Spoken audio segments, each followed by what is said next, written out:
My name is Jonathan James, and I'll be your host today, where we're going to be talking about patient stories along with the journey of living with bleeding disorders and how people live with rare and chronic disease. We're glad to have you with us, and we hope you enjoyed this conversation today. Today, I've invited my good friend Brittnee Vasil to join me today to share a little bit about her story, and I'm super excited to just dive right in because you have really an amazing journey that you and your husband Rick and your kids have been on with living with hemophilia, and a lot of really interesting nuances that have happened there. And so I know that we've had a lot of questions over the years about, how people discover the journey of that kind of that shock of diagnosis. And you guys, of course, were one of those families that didn't have previous family history you knew about. So kind of introduced that somewhere to my story. And, I'm really excited to dive right in. So tell us a little bit about your journey. How did you and Rick, let's start from the very beginning where all the magic started to happen. How did you and Rick even meet in the early days? So Rick and I met back in middle school. We were in 7th grade, so 12. And Holy cow. He was my boyfriend. Middle school sweethearts, and not even like high school sweethearts. Middle school sweethearts. So we dated on and off middle school, high school, and then I went out of state for college, and it was a little rocky, but Rick decided to join the military at that time, and he joined the military, and I just decided that he was the one, and he knew I was the one from long before that. So we got married right after boot camp, and then 3 days after we got married, he got shipped to Japan on unaccompanied orders. So he was over there for 3 years alone. And then he came back and had to do a short schooling, and then we went back to Japan together. Wow. That was super exciting. Nervous to move overseas, but we were excited, and we just embraced it and had a great time. I actually taught as an English teacher to the Japanese locals there.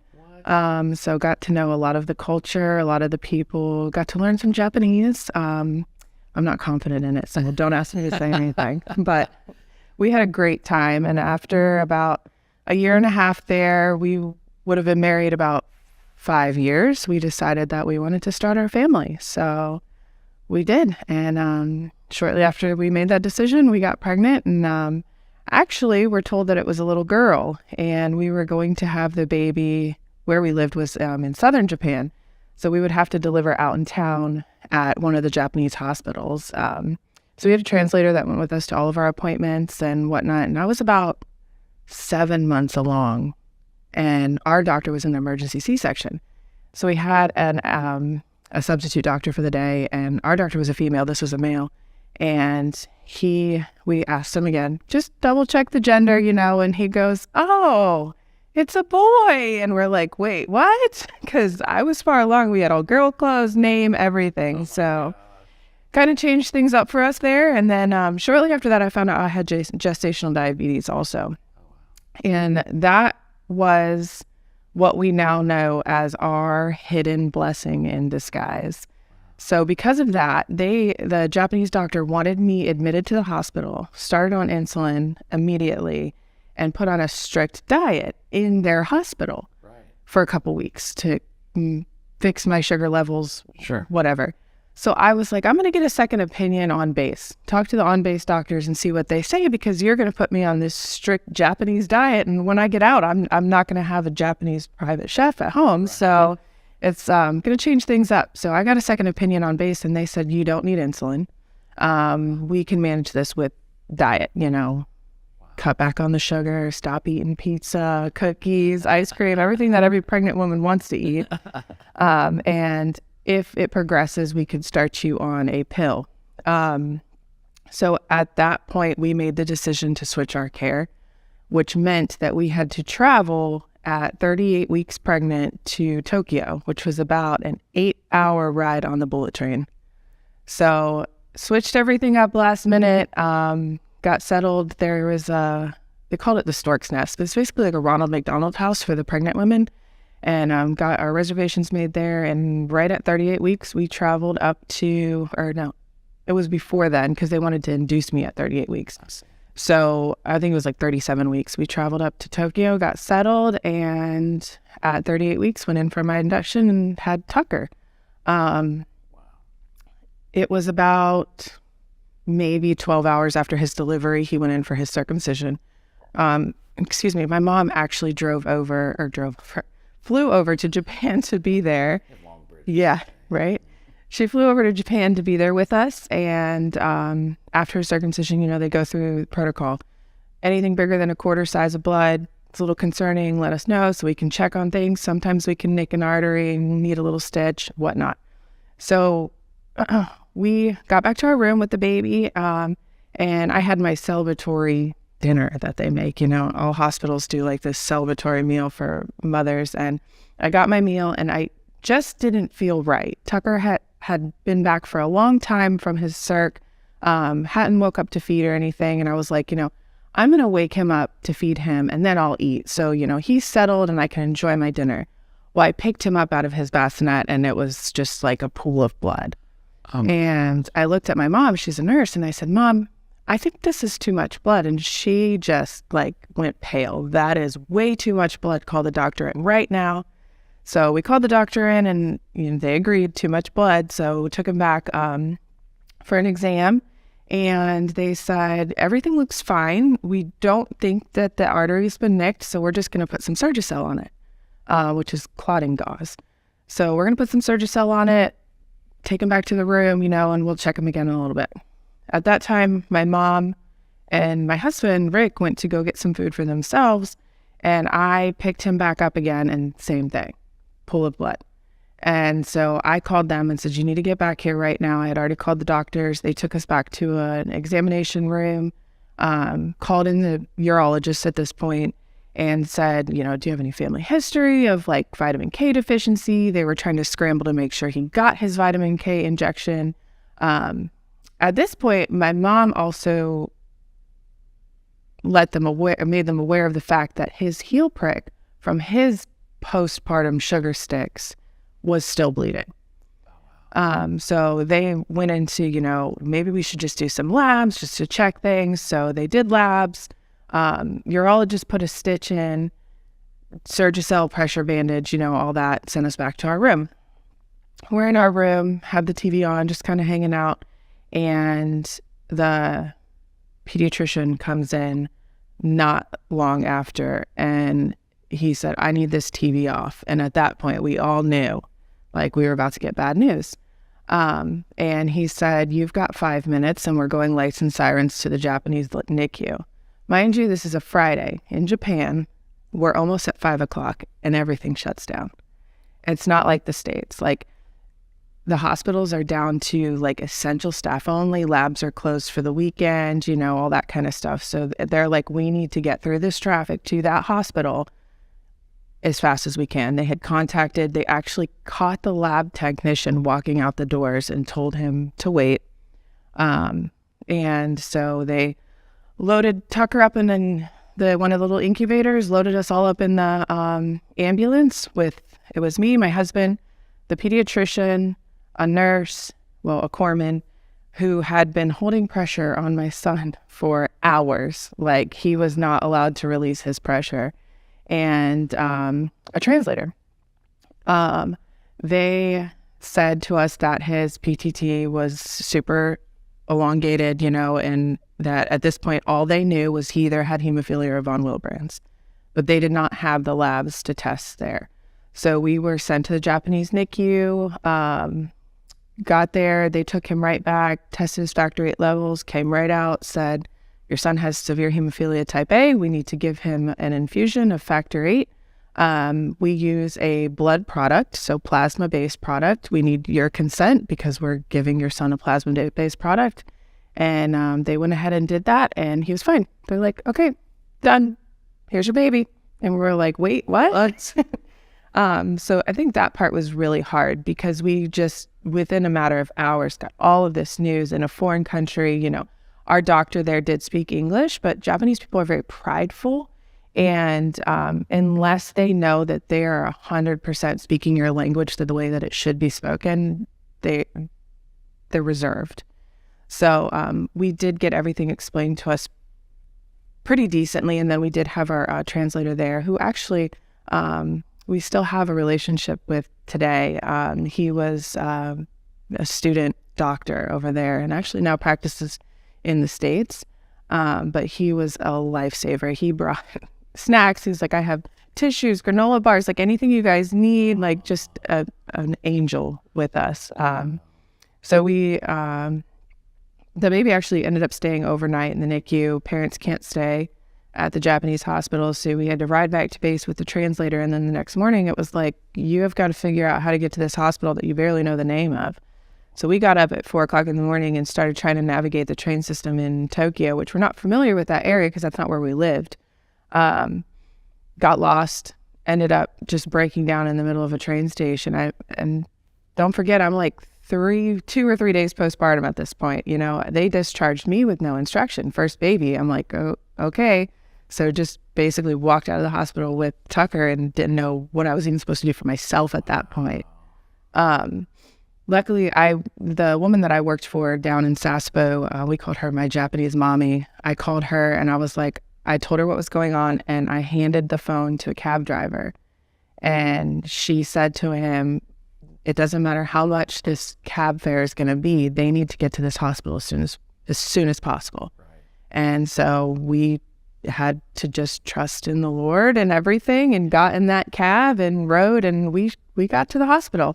Wow. We got there and we walked to the NICU, and again, language barrier. At this point, we didn't have a translator with us.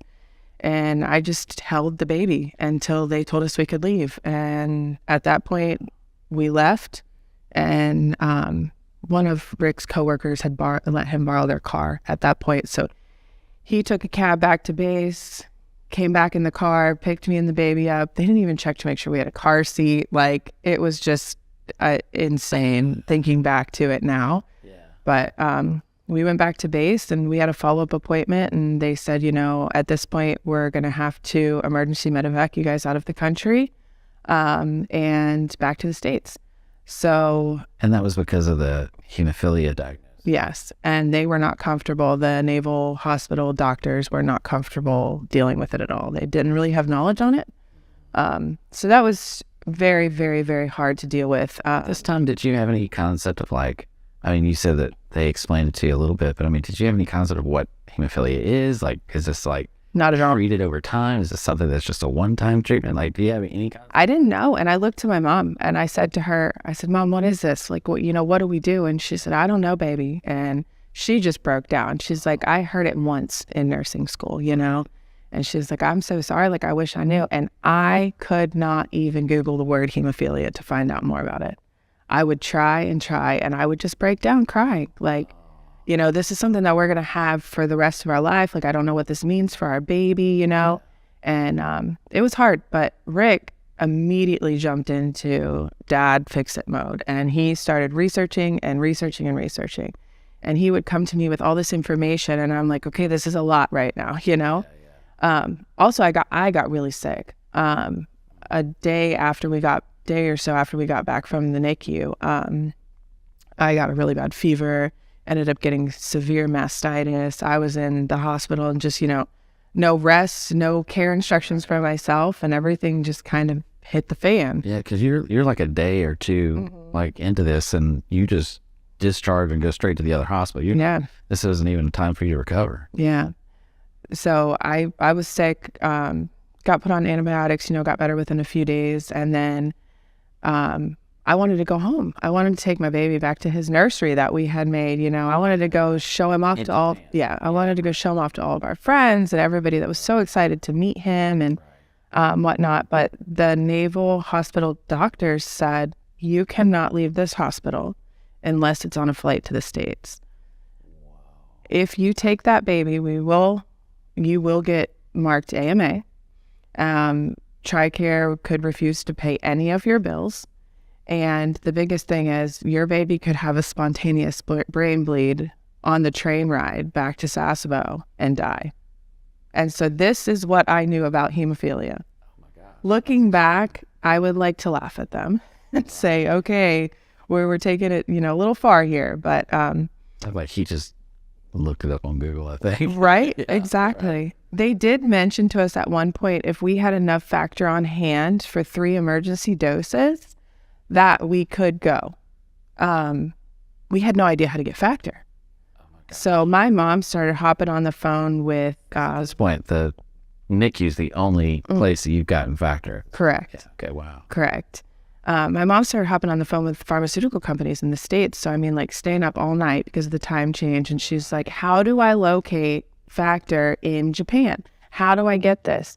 And just with the disconnect with the language barrier and the pharmaceutical companies being in the States and everything, like we were never able to locate to have emergency doses on hand. So Rick and my mom went back to Saspo, packed up all the baby's things, and I was like, don't worry about my stuff, I'll be fine, just get the baby's stuff. And when they got back, they flew us to the States. Tucker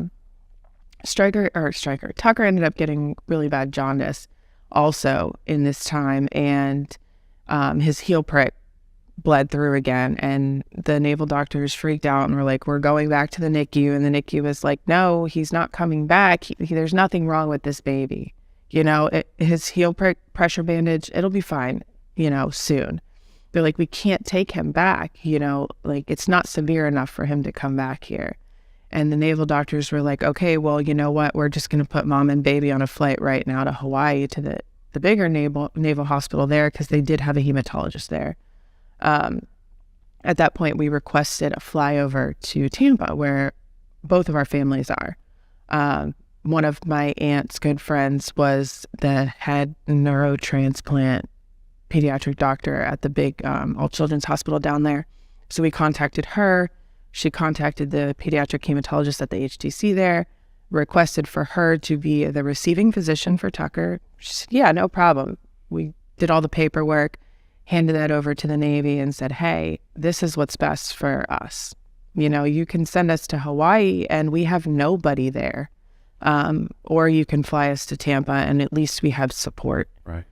So they approved it. My husband actually was also approved 30-day emergency leave to go with us.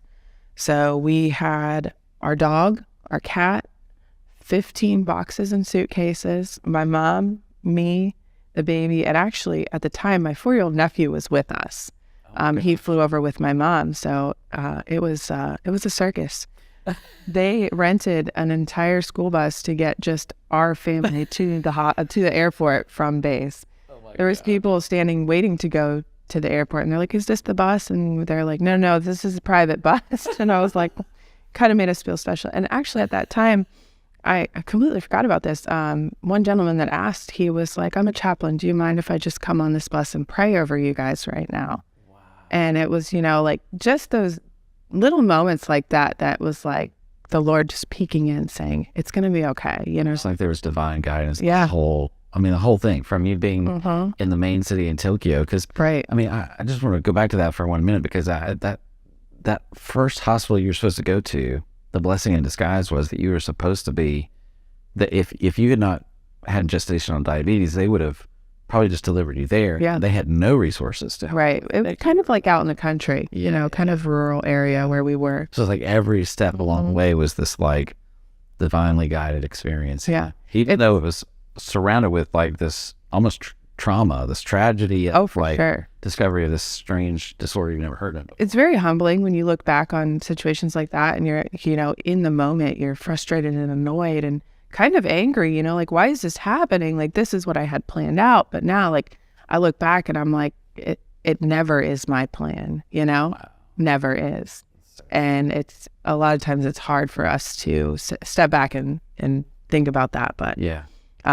When you go through situations like that, it definitely helps you remember that along the way and know that we're not in control, even if we want to be. Yeah. Even down... Yeah. In that case, you would have been in a world of a much more destitute situation had you not had that. Right. Even down to, like I said, when we took him to the NICU, we had to sign waivers and whatnot because they used the plasma-based product. Right when Tucker was delivered, the SIBIT study had just come out.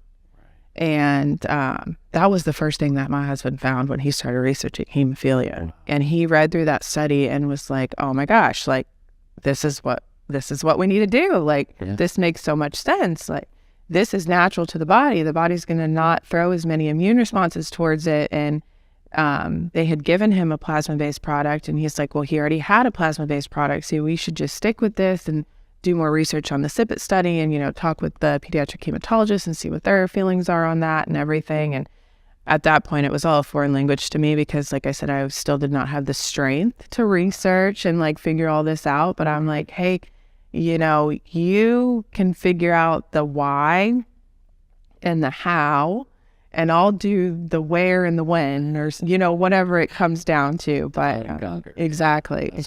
So tell me about that a little bit, because his background, he has a legal background, but not necessarily a medical background per se. And so that's a little scary sometimes when you don't really know this new medical, thing that you're experiencing. So now you've got, you're kind of like, how did you and him both, like, how did you come to a place where you like trusted your instinct on this? Because I think for all parents, it's a big deal, is that sometimes we question ourselves like, well, I didn't go to school for 10 years to be a doctor, so I don't really know. Like, how did he start to lean into that as he's researching his own information? Like, how did he trust that within himself, and how did you trust that with him? Yeah, so like you said, Rick is a paralegal in the Navy, so he does a lot of reading.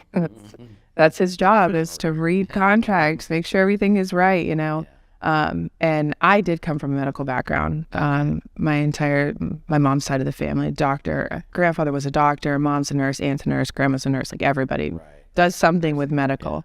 So I think it just made sense that he took care of figuring the things out. And when we were talking about what product we were going to use, it was hard. I mean, and we set up meetings with different pharmaceutical reps for them to explain, what's the difference between this plasma product and this plasma product. And, and we had many discussions together. Like, what are we going to choose? What are we going to do? How do we know that this is the right decision? And it finally just came to us one day that this is our baby. And we have to be confident in the fact that the decision that we make for him is the right decision.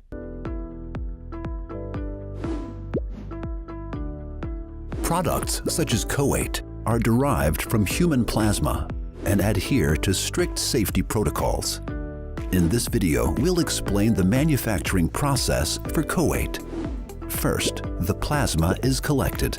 This is done at FDA-licensed donation centers with carefully screened healthy donors.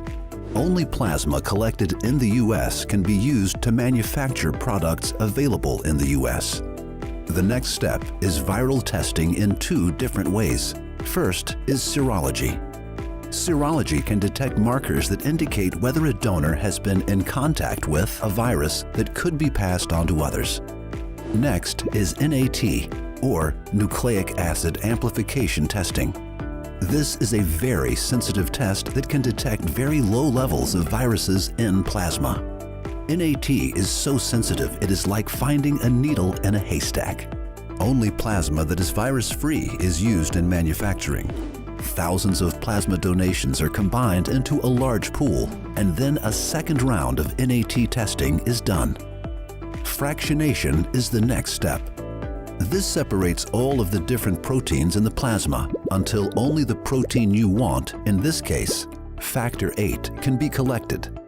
Finally, the collected factor VIII is treated with solvent and detergent, which is like a chemical wash. The solvent and detergent are removed. And then the factor VIII is treated with dry heat for 72 hours. These two steps work to inactivate or eliminate any viruses that may remain. There have been 0 documented cases of viral transmission associated with Coate's current manufacturing process. It's important to keep in mind that because Coate is made from human blood, it carries a risk of transmitting infectious agents, such as viruses, the agent of the variant Creutzfeldt-Jakob disease, or unknown infectious agents. Kedrion is a proud manufacturer of plasma-derived products that keep life flowing. We want to thank all of our donors for their gift of life-saving plasma. I really want, for parents who are listening to this to really understand, like, there is a confidence that I think is innate. I mean, you mentioned divine guidance, where I think we really have like this divine authority that's been given to us as parents for our children to be able to know what's best for them. And sometimes it's easy. We need the guidance of the physicians and the professionals that are in this community for sure. And so you guys did that. You went to your hematologist and you went to some of the other professionals and said, okay, explain this. But at the end of the day, the decision still has to come down between you and God and your children. And if you don't have that place of like confidence to walk through and say, this is my right and this is my responsibility and no one else's to choose this. I need to choose this path, what's right for me and my family. And I think that that's very, very important. I think we should all like really, be able to walk in that. But when you're walking through tremendous uncertainty, sometimes it's hard to do. I mean, it's very, very difficult to do. And so I just applaud you for your confidence and courage, really, to charge that course. And so you get into this moment where you start to figure out what kind of products you want to be on or what type of thing. Once you make that decision, you start getting into this world of like preventative treatment. I mean, tell me a little bit about that journey. How did you decide to start infusing? And I know in this timeline, there's a lot of portacath or port that's being used, things like that. You guys kind of wanted to get some grain a little bit on that and wanted to do peripheral right away. So tell me, how did you decide some of those things? Again, I think it was a lot of the medical background and knowledge that I had. Funny enough, at the same time, Rick's dad was going through cancer treatment for leukemia, and he had a port. Oh, wow. And Rick is like, Dad has a port. It's so easy, I think this is going to be fantastic for us. We'll just go on the same path. And I was like, absolutely not. I am putting my foot down on this decision because your dad's a grown man. This is a little boy, and he's going to get on the floor, and he's going to put his hand in a toilet, and he's going to play in dirt. And that is such an open invitation for infection into a port that it scares me.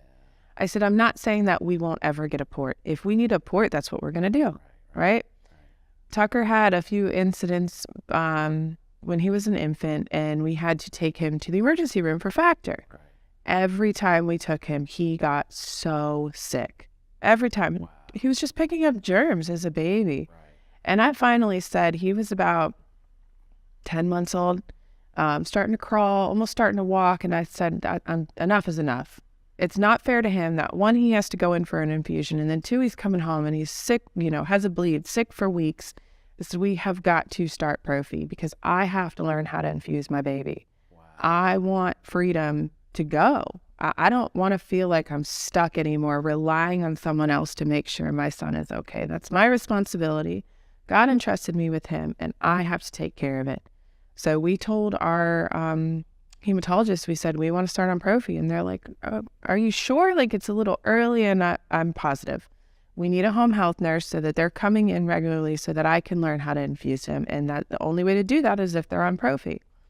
So we had decided on the plasma-based product, and with the hematologist planned to do just a once-a-week Profi. He didn't really need more than that at that time, just because he wasn't super active yet.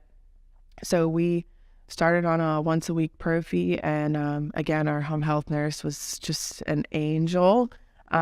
She came to the house the first week, and I had been practicing on like a little fake vein thing, and I said to her, I'm ready. And she was like, this is my first time coming. What do you mean you're ready? And I said, I'm ready. And I said, but I'm not ready to infuse the baby. And she put her arm out and said, then let's do it. And I started an IV on her first try. And she said, all right, next week we'll practice again until you're confident. And she came the next week, and I said, all right, I'm ready. And she goes, uh-oh, are we doing the baby today? And I said, we're doing the baby today, because I can sit here and be nervous for the rest of my life. But if I don't just do this, those nerves are never going to go away. Wow. Good for you. So I infused Tucker the second week our home health nurse was there, and first stick. He was always a first stick baby. He's always been so calm and collective, even as a baby, with his infusions. When he started walking, we would say, it's time for your medicine, and he would just go lay on the floor and put his arm out. I think it was the lollipops that did it for him, but whatever worked at that point. So this part of, our timeline in the hemophilia community, ports are very common. People do seem to have infection issues from time to time with a lot of the ports. And it has been an issue for sure in the community. And so you just take the bull by the horns and you kind of swim upstream a little bit about this. I mean, can you tell me just like, had you at some point thought through and researched at all what everyone else was doing? I mean, I know your doctor kind of had hesitancy, or were you just like innately just going, nope, I know how this goes and I'm just going to do it my way? At this point, we had gotten involved in the community somewhat, and we did notice, what other people were doing and kind of kept that in the back of our head. But this is Tucker we're talking about. This isn't, the Johnny or, whoever. You don't have everybody else's child. Exactly. Yeah. And I said that multiple times at different appointments. They would say, well, this is the norm or, whatever. And I'm like, well, this is Tucker. And we're going to treat Tucker. Actually, our hematologist at that point was so good at looking at each individual child and looking at them clinically and not by numbers. Tucker never really bled like a severe. She even questioned if he was actually a severe hemophiliac. Like, we went through PK studies and everything. She's like, I don't think he's a severe. He is. He's a severe, but he just has never bled like a severe. He holds his factor a little bit longer for some reason and everything. That's awesome. We had a substitute doctor. Our main hematologist was out, and Tucker was 18 months old at this time. And this doctor came in and said, well, we need to start discussing port surgery. And I just looked at him and I was like, why? I was like, have you read his notes? Like, we've been doing prophy for almost a year now at home, completely self-sufficient. I can do it with the baby by myself. Like, I don't even need someone there holding him at this point. Yeah. Well, he's going to start hating his infusions and kicking and screaming, and it's just going to become a lot. And I was like, you don't know my child. You've not been there. This is my baby. I know how he is. And he, at that point, looked to the nurse in the room and said to her, can you bring us one of the 3D examples of a port, just so Mom can see what it is? And she said, I can, but Mom said no. And when Mom says no, she means no. What? And she just was like, this is basically a waste of your time. Like, because she knew us. She knew Tucker. This doctor did not. And so the doctor at that point was like, well, I just wanted to see it. So he brought it in and I was like, I see it. We're not doing it, Wow. And I was like, do you want to see a video of Tucker getting his infusion? Do you want to see into our life so that you can see that this is different for him, Yeah. I do understand that a lot of kids would not sit still for an IV infusion, but he did. And so at that point, I think it was pretty well known that when Brittnee makes a decision for Tucker, that's the decision that's going to stick, and within reason. Of course, yeah. We would never do something to harm him and never completely turn away our doctor's opinions and thoughts and guidance. But when it comes, that's what it is. Yeah. It's guidance, and I think that's important. I'm so thankful for all of the physicians in the community that have invested their life's work into, helping us. Oh, for sure. Because none of us would be here if it wasn't for that. Right. So it's not to discount, but at the end of the day, like, you're right. I mean, you know your child better than any other person will know your child, and so it's so incredible. So you had seen that. I mean, it's interesting because I guess the infusion peripheral port was like the what and the when. Mm-hmm. And so you're like, hey, that's my category. Yeah. Rick, you just stick to the research. Yeah.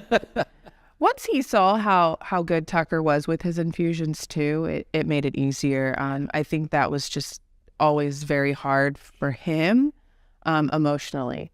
Yeah. I might be a little bit hard in that category. I've compared my boys' factor infusions as brushing your teeth for kids who don't have bleeding disorders. Right.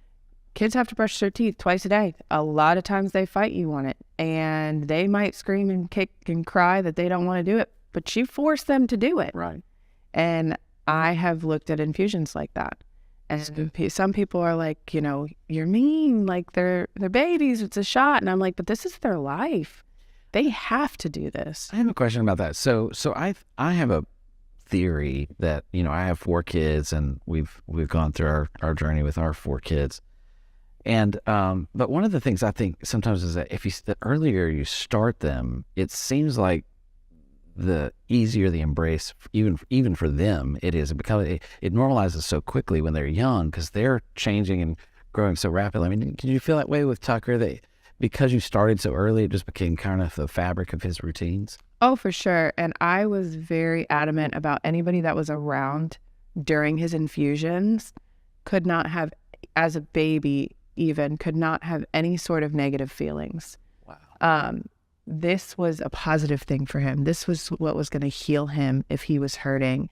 And we're not going to cry. We're not going to be nervous. We're not going to stress out. We're going to sing and dance and have candy, and it's going to be fun. And that's how it always was. I know one time when my mom had to go to the emergency room with us, she started tearing up, and I was like, out, you're done. We're not doing this. And I think just that strength that we had and forced everyone around to have just showed him this is good, and we're going to be calm, and we're going to embrace this, and this is going to be our life. Yeah. And actually Tucker is going to be 7 next month, and he started self-infusing at 5 years old. Self-infusing. Wow. Yes. Wow, that's incredible. I want to go back to one of the things you mentioned about choosing a plasma product. Surely by this point in the timeline, you have at least read or heard about, the HIV years and the concerns with hepatitis C and these things. Did that play any kind of concern in your, mama bear, instinct to think, you're using a product that particularly in the past there had been concerns about it? Did that come up for you at all? I think initially, not necessarily a concern, but just something that we were aware of, that this had happened in the past. But regulations nowadays are so different, and we trusted in the process. Yeah. We were made aware that there could be new viruses that could be passed on through blood, but that they were constantly testing, changing their tests, everything. And we were faithful. Yeah. And like I said, held on to our strength with that and knowledge, and just trusted in the process. Yeah. And I think that there's a lot of, sometimes people who have maybe a family history with multiple things, is a little more difficult, but the SIPET study, I mean, even from a layperson's point of view, had a lot to say specifically about the formation of inhibitors and other things. And I think it's just interesting that, that you guys were able to just evaluate that at face value and say, okay, we're going to, research what we're doing. When it came to prophylaxis, you were going to say, we're going to look at what's best for our child and what's best for our process. And I just, the courage and the confidence that you had to have to be able to do that and face that, and encourage Tucker, as at 5 years old, to start infusing himself. I mean, these are things that I didn't learn how to self-infuse until I was probably 8 or 9, which was still pretty early in my generation. And that's what we've always done, and we've always tried to teach our kids that. That's so good, so powerful. It's asking the question. It's not why me. Mm-hmm. It's what next. Yeah.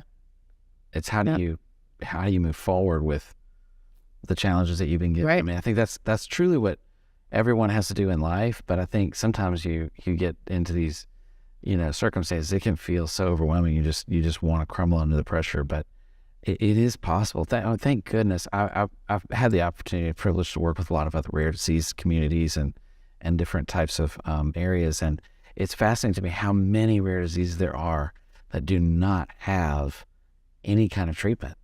And we are in a community with hemophilia that there is treatment. You can live a normal lifestyle as long as you have access to medication and treatment and therapy. And so, in so many ways, I always say it this way. You said it's a blessing. I always say it this way, is that hemophilia has given me far more than it has ever taken away from me. Yes. And I truly believe that. I mean, it is very clear to me that my life has benefited tremendously from the challenges and from the positive responses that I've been able to learn when those new challenges have come around. Yeah, I agree. And like you were saying about the options of treatment, it's amazing, like how many options we have, and that we can, with some knowledge and some confidence, make that decision for our kids and ourselves if needed. One thing I've always remembered is I was told when Tucker was young, there was a debate on if he needed an infusion or not for something. And I was told he always needs factor VIII because he doesn't have it. Right. So Right. if, in our case, we're using plasma, it's something supernatural to his body. If we have a question about it, give it to him because his body's lacking it. Yeah. And in our minds and thoughts and research and knowledge, plasma is the most natural thing to put back in his body because it came straight from somebody's body. Right. Right. Your body recognizes it Right. as human, and it recognizes, oh, yeah, this doesn't look. And I think that that's one of the things, and not to get into the science too deep, but one of the things the SIFIT study really did point out is that there is suspicion that when you're using a foreign or an animal protein, it could potentially, your body could produce more enzymes just to try to say, wait, is this real or not? We don't recognize this. And so, it's very interesting how that works. But I want to dive in. We've talked a lot about Tucker here, but Tucker's not your only son. No. And so tell me about the next phase of life for you and hemophilia journey. Our absolutely wonderfully crazy, almost 2-year-old Striker. It took a while for us to decide to have another baby, not because we were scared of hemophilia. We just wanted to make sure we were prepared. So when Tucker was 4, we decided that it was time, and we got pregnant. I wanted another boy. I wanted Tucker to have a little brother and a best bud. My husband really wanted a little girl. And we found out very early that it was a boy. Striker did not hide that at all. I was 11 weeks when we found out it was a boy, so super early. And then we just started praying. We prayed that he would not have hemophilia.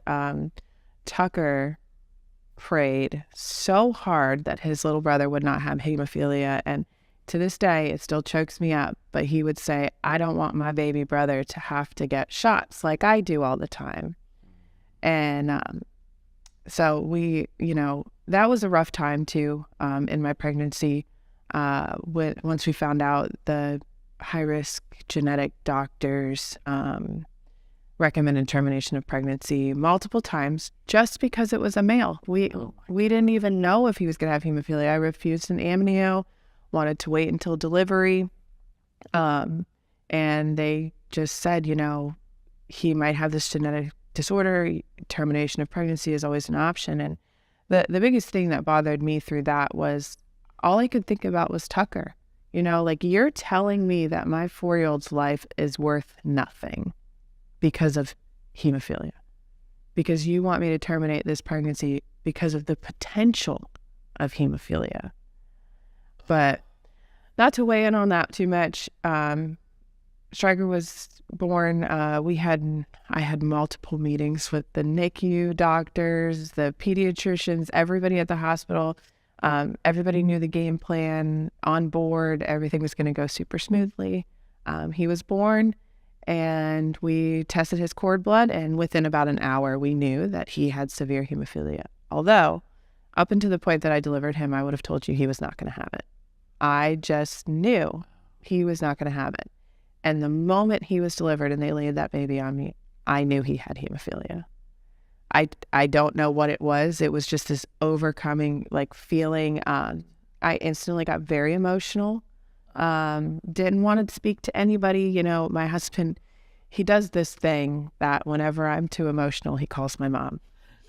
And he called my mom and said, you need to call Brittnee. And she kept trying to call me. And I texted her. I said, I don't want to talk. I don't want to talk to anybody. I just want to be in my moment. I told our nurse, I said, you give me a heads up before that doctor comes in here and tells me that he has hemophilia. And she goes, yes, ma'am. And that was it. She said, the doctor's coming in now. And they said he has severe hemophilia. I asked them for the levels, and they told me he was less than 1%, and that he was going to go to the NICU because that was all part of our plan. He was going straight to the NICU for factor. We were giving him plasma right off the bat. Just, birth is traumatic, So he went, and I looked at Rick in the eyes and I said, you know what to do. Do not let any unnecessary things happen to this baby, and don't take your eyes off of him. And so he did. He got factor. We went, once I got down there, noticed that he was having some pain in the back of his head. And we were waiting for just a head ultrasound, just protocol, just to make sure, there was no bleeding in his brain just from birth. And his hat fell off at that point. And I noticed some severe swelling and bruising on the back of his head. And I called the NICU doctor and I said, I don't know why we've been waiting so long for this ultrasound, but it needs to happen now. And they brought ultrasound in right away and found out that it was just, like a little soft tissue bleed. They did measurements. We did more factor just in case. And then we went home a few days later. Wow.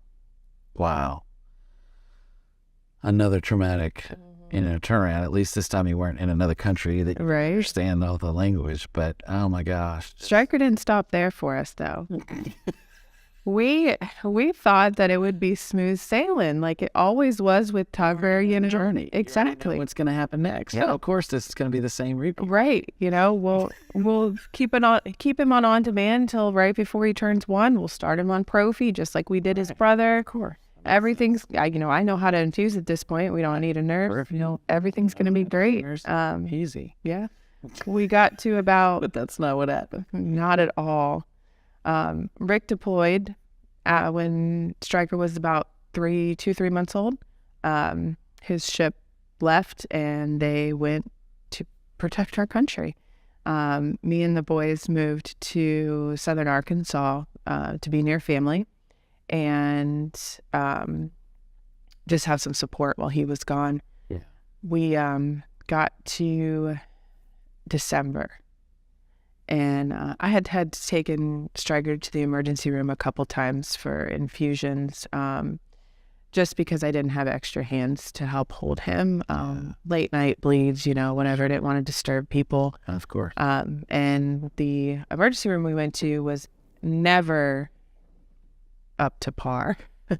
I struggled with having to take him there, and just knew that if there was ever something life-threatening or severe, that I would not step foot in that emergency room with him.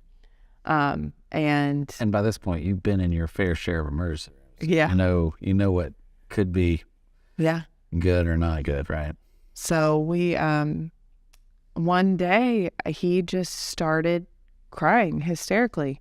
And wouldn't stop. And he actually had his vaccinations the day before.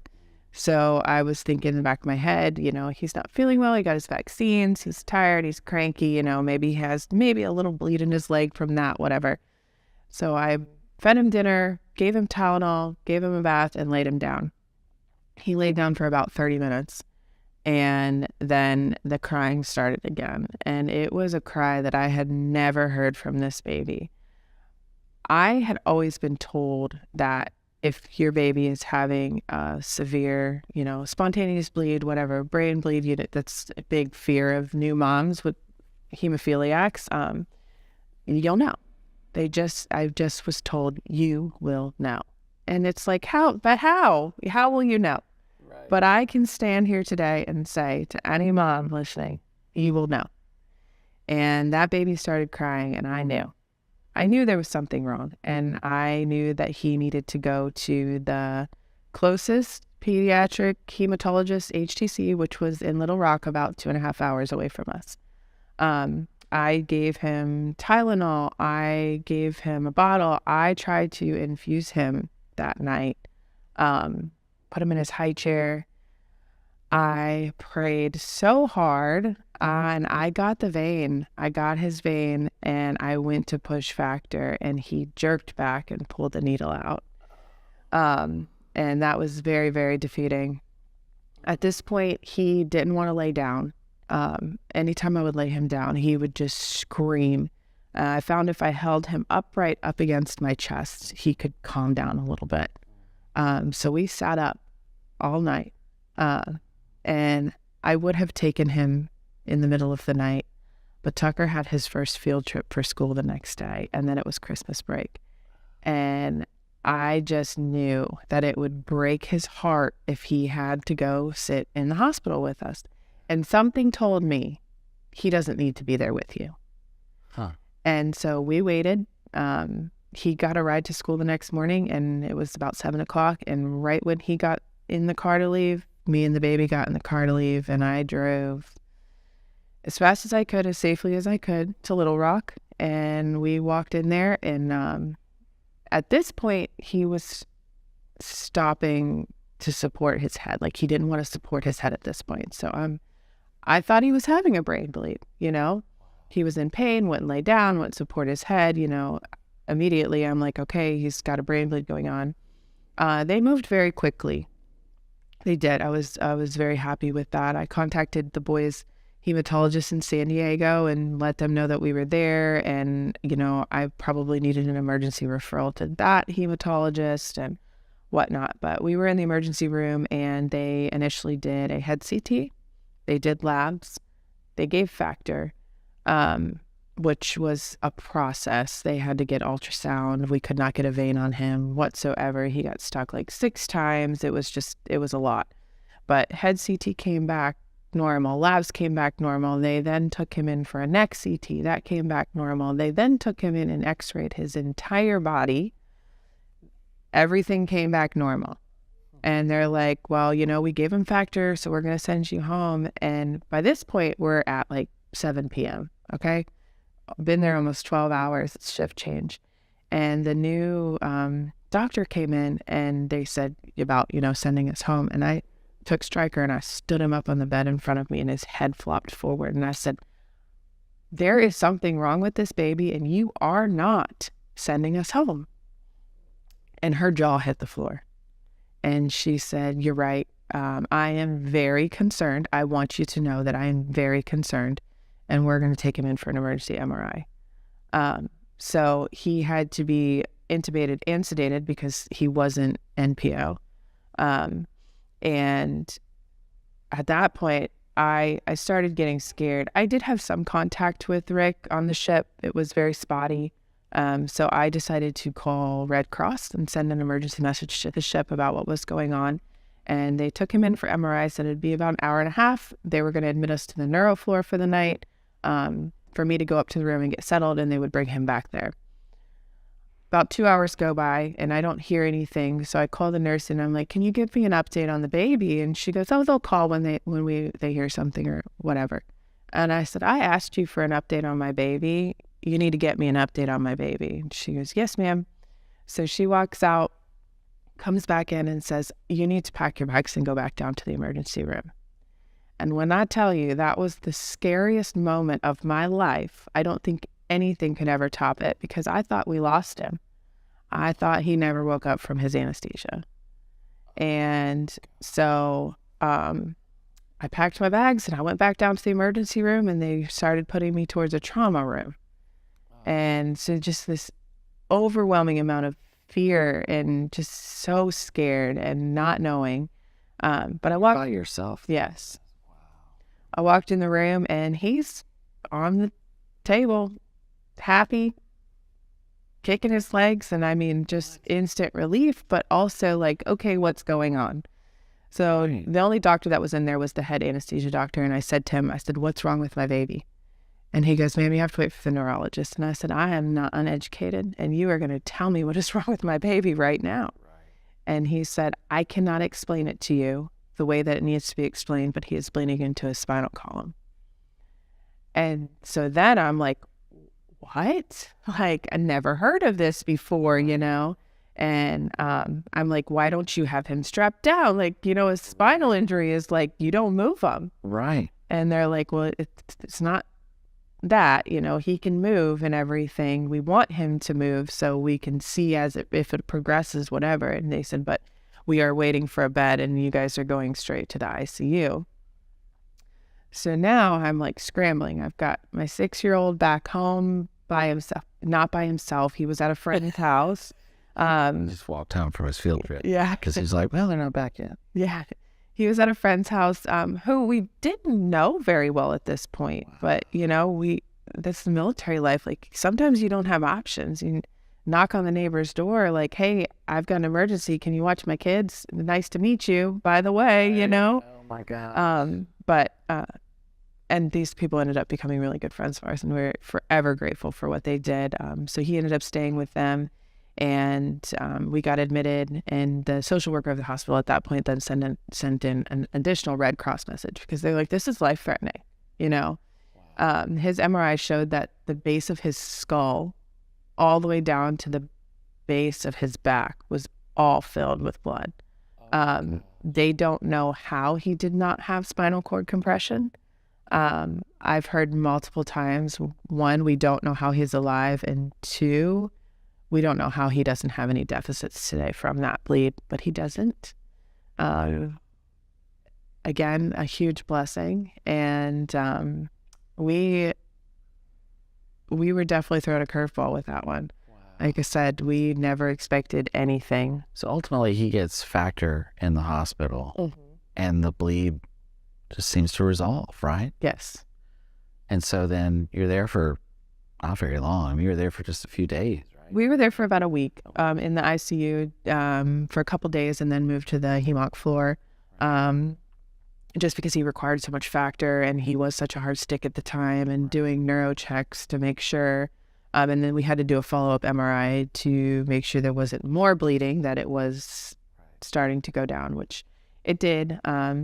Ultimately made the decision to do a PICC line, go home with a PICC line, continue lots of factor, and then from there decide what we were going to do about prophy, because after spontaneous bleeds like that, it's basically a requirement that they go on prophy at that time. Right.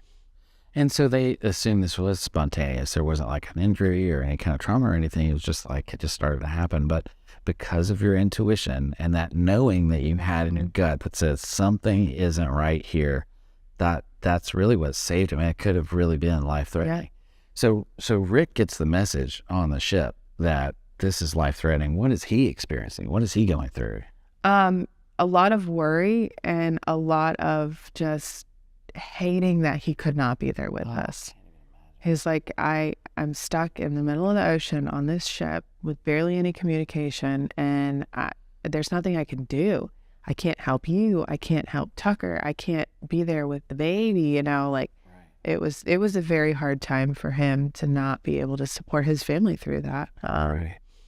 So is he able to get away or communicate with you in any way, or is it just? I mean, what was the first time you and him talked? Actually, so he called me shortly after we got the diagnosis, and I told him that the social worker had then sent in another Red Cross message, and he went and spoke to his commanding officer to let her know what was going on and to expect these messages. And she said, as soon as they hit the ship, you're off. Like, we're sending you home, which is so very rare.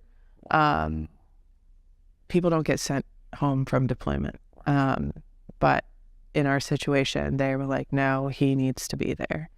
So, and also talking back to the divine intervention, our hematologist in San Diego was like, I don't know what to tell you. I've never dealt with this before. But the hematologist at the HTC in Little Rock had dealt with 2 spinal bleeds. And one was a spontaneous spinal bleed in a little guy about the same age as Stryker at the time. And another was from a lumbar puncture. But just being there with someone who had experience with this before, just crazy. Right. We were talking earlier about how, like, when people say, like, oh, this, in extremely rare cases, this happens, like, you're not doing me any favors, because, like, when you say rare, you're talking about me, because you get the lottery when it comes to, like, well, first of all, you had a rare disease in hemophilia. Yeah. Second of all, you had 2 boys back to back that have hemophilia, and then a spinal bleed, I mean, that's spontaneous, which is super, super ultra rare, but Yeah. that intuition and that instinct that kicked in was really, really just, I mean, the fact that you were able to trust that and you were able to go push through that was really just nothing shy of a miracle, honestly, because I don't think you'd have made it. I don't think you would have made it through that had you not pushed through that. I have this really good personal defense mechanism that when there's stressful situations or, trauma or anything happening, I'm able to stay so calm and just focus on the task at hand. Yeah. And that time, the task was making sure that baby healed. Yeah. I never let myself get emotional in the moment, which can be a good thing and a bad thing. I noticed that at the year anniversary of Stryker's spinal bleed is when the emotions of the situation actually hit me, because I just looked back and I saw him perfectly normal and no deficits, and nobody would ever know what he went through. And I sat there and it really hit me that we could have lost him. And that's when I went through the emotions of it. And, I think it was a perfect timing, because I was able to pull myself out of that so quickly, because I could just look at him and say, we're fine. We're okay. Everything's okay today. Right. We never know with Stryker, but he's definitely an adventure. Wow. He's such an amazing kid. Both of your boys are just Thank you. just amazing, and that's of no surprise once you get to know you and Rick, and you see how much you've invested in them both, and just a tremendous story of courage. There's couple more things I want to just dive into, and I know we're kind of getting limited on time here, but I really feel like there's two areas that really strike me as interesting. You guys kind of threw yourselves into the community pretty early on. And you said, we want to learn as much as we can from people who've walked this road before. And of course, you're asking for doctors' feedback and all this stuff, and you're just absorbing. And still yet you kind of take on all these stories and then choose your own path. Tell me a little bit about what the community that you've experienced, because you've kind of been involved in your local chapter. You've been involved in, events. You've gotten involved in some of the national things. You've gotten involved with Hope. There's a lot of things you've been involved with, but tell me a little bit about your journey with that. What is the community aspect within the bleeding disorders community meant for you and Rick? Yeah, so when Tucker was diagnosed and we got emergency medevac back to Tampa, shortly after that we moved up to Pensacola and met with a few, especially pharmacy reps, to make the decision of who we were going to use. And it came pretty easy to us because we met with a fellow hemophilia mom, and her immediate concern for us was getting us involved in the community. Nothing else really mattered at that point. She wanted us to meet other people. She wanted us to be involved. She learned quickly that we were both strong in our faith and immediately said, you have got to go to Hope's annual meeting. This was in July, and I think it was October or something like that. I don't know. Yeah. It was close, and so she was like, you have to sign up to go to Hope's meeting. You guys are going to fit in there. That I feel like that's going to be your people. And then she had also mentioned the Alabama chapter, just because we were so close to them. Yeah. We lived in Florida, but the Florida chapter was a 9-hour drive from us. Alabama chapter was a 3-hour drive, so it just made sense.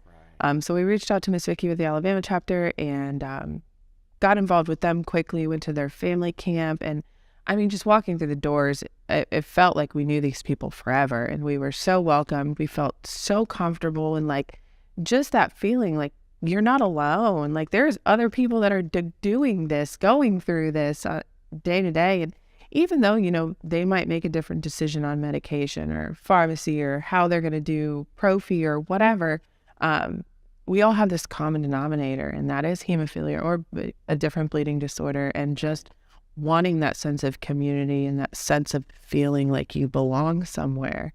So we became volunteers with a couple organizations. Rick actually got on the board of directors for the Alabama chapter. I became staff volunteer for Hope, and we just plugged in. Tucker loved it. He loved being around Brittnee friends that had hemophilia also, and just calls them his hemo brothers from another mother's. And we're trying to do the same with Stryker, get him super involved also. And now that he's a little bit older and can start learning that connection that he has with other people. Other than the belonging aspect of it, because that's a huge, I mean, I think that's huge, right? But I mean, you've also learned a lot about like just all the different, sometimes just knowing the room you're in really helps you to know what kind of choices that you have, so you know how to choose your path. And I know you mentioned about the specialty pharmacy. This is something that I know that has been a thing along your journey, is that you've had to really kind of fight for your rights as it pertains to choosing where you get your product from, not just the type of product you have, but also fighting. And it's been difficult with your insurance and things like that to try to really zoom in on like getting the right, support from the distribution side of, getting the medications you have. How has the community played a role in that? But also how have you, how did you learn that you even could have options for where you got your product from, or how important that might be for you? Yeah, so I didn't know much from the beginning, but again, I turned to my mom, and she worked with pharmaceuticals, and she said, be careful, because that baby is a dollar sign to people. And immediately when she said that, Rick and I put up a defense, and we're like, not our son. You guys aren't going to treat him like a dollar sign. You're going to treat him like your kid, or like he's a friend or whatever. And that's a lot of what we focused on going into choosing, is this person or this company looking at us for their paycheck, or are they looking at us for Tucker's well-being? And are they going to provide the care that he needs? Are they going to go above and beyond to make sure he's safe, happy, and healthy? Make sure me as a mom and Rick as a dad have the support that we need to get through this. And we just stuck with that. That's so good. That's so good. And you've had to fight the insurance company on a couple of occasions to get the right fit, right? Yeah. TRICARE doesn't like to make things easy. They are a huge blessing to us. And I know many other military families, as in, financially, we are very well supported. But for making decisions, it can be tough. And there's a lot of back and forth with it. They recently, in the past few years, have been starting to push to one certain pharmacy, and we've been fighting it every year. We've got 2023 under our belt right now, so we've got until next year to have to do it again. But we will continue to fight that fight, because I don't think it's fair that you get told what you have to do, where you have to get your medicine, Well, a lot of times they're not experts. Like right. There are specialty pharmacists that have expert people that have worked with hemophilia for so many years that they understand all the idiosyncrasies that really demand a high level of attention. And sometimes people think with medication distribution, we're fighting this a lot with right now with the PBM reform that's going on in DC right now. But there's a lot of challenges where there's a pressure to use one cell phone pharmacy that is owned by the insurance company. And it, quite frankly, has just been it's not only put our community and communities like us at a disadvantage, a lot of times it puts us at an enormous risk, because what's happening is you could have your medication delayed by 2 or 3 days because it's in some other state or some other region of the country. And that 2 or 3 days could be when you have a bleed, or you're in a car accident, or something happens. And so that consistency is something that I think is really important for patients to be able to speak up and fight for. But gosh, it's hard. I mean, in some cases, your hands are tied even if you fight for it, right? Yeah, we actually had that issue when Stryker had his spinal bleed. I was on the way to the hospital, and at that time only had a couple emergency doses on hand. And I knew that he was in such a pertinent time with keeping with the same product. Right. Because of the SIPET study and the risk of the inhibitors, if you're changing products when they're, under 50 exposures or whatever the number is nowadays. And we only had a couple doses on hand. The hospital that we were going to did not have the product that we were using. And I called our pharmacy, and they're like, sorry, it'll take a few days. And I'm like, I don't have a few days. And at that point, I reached out to another pharmacy, and they were like, we'll drive it to you. Wow. And right there, I said, this is what I need in my child's life, you know? Right. And we made the difficult decision at that time to switch pharmacies.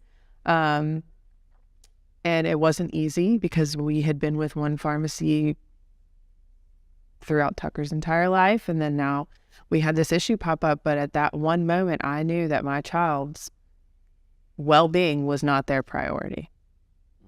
And I said, nope, I'm done. If this is not going to be your priority, I know you have other patients and I know they deserve the same respect and care that we do. But it's not happening in this moment. And When you need it. yeah. And I was a mess. I was a mess. Because I blamed myself a little bit for not having enough factor on hand for a severe bleed. But like I said, everything was supposed to be easy, just like it was with Tucker. It was totally different. Totally different. Wow.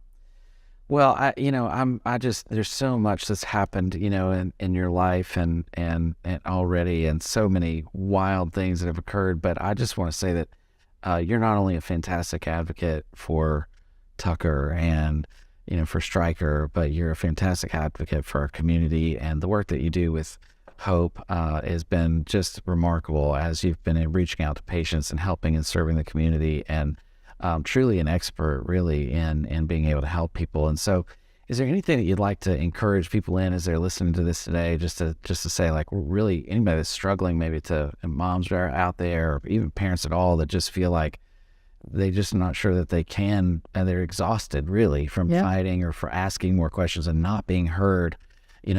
Anything you'd like to say before we go today about how to encourage them to be more like Brittnee? Well, no. Ask for help. Ask for help. If you're questioning something, there's a reason for it. And if you don't know the reason, reach out to somebody else. It is infuriating to me when people don't know that they can say no to a physician. And a lot of people don't know that. So I like white coat syndrome is a real deal. Like, people really get into those situations and think, I just have to, go with the flow. But you can't. You're the parent. Like, you've been given that authority to be able to choose. And patients have rights. I think this is the. I know for me as an adult patient, I actually had to learn how to stand up for myself. I had a parents, mom and dad both, that were just fighters like you and Rick. And they really just hung in there. And there's a fine line between being an advocate and being adversarial. And I think some folks choose being an adversarial, and I don't think that's productive. I don't think that's necessarily healthy. And at the same time, being an advocate means that you really speak up. You don't just roll over to whatever is being recommended. Not that they're recommending anything wrong necessarily, but again, if this is what, 8 out of 10 kids, well, my kid might be the one that's in the 1%, or my kid might be in the one, I know my child, I know what we need. And so being able to speak up is such a huge thing. But I had to learn that as an adult too, is that it was like my parents had their own story of what it was like to fight for me. And then I kind of had to start my own story, because I was in that doctor's office by myself, nobody's trying to harm anybody, in the field. It's just an issue of like, knowing what your preferences are.